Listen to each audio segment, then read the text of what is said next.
This is the 555 time machine.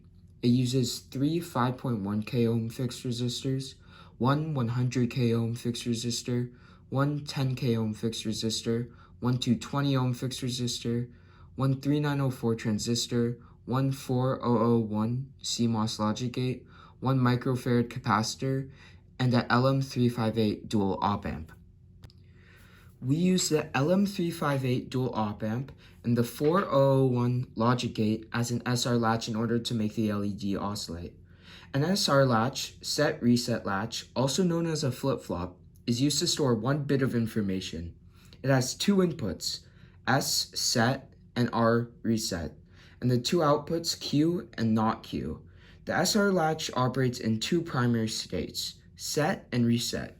When both S and R inputs are at logic 0/low, the output Q and not Q can be in either state.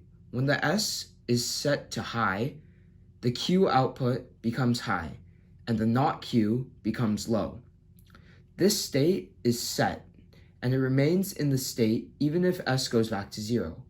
When R is set to Q out, the output becomes low, and the not Q becomes high. This state is reset, and it remains in that state even if R goes back to 0 or low.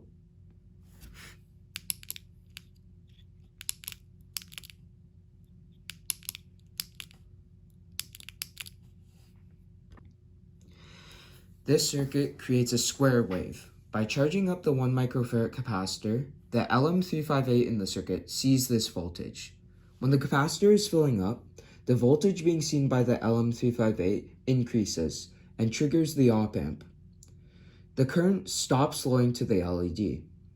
One high input sets the circuit, and if a high is presented on the other input, it resets the circuit. The higher op-amp sees the voltage, which resets the SR latch and turns the LED on. The charge is then applied to the second pin of the 3904 transistor, which allows the capacitor to discharge. When the capacitor discharges, the first op-amp sees the voltage and the LED turns off. And this process repeats over and over again, making the LED turn on and off. So I have both circuits. This is with the unpacked 555. So it uses a transistor in the LM358 and a 4001 as the SR latch. This one, I have a potentiometer connected to it so I can control the speed of the oscillations.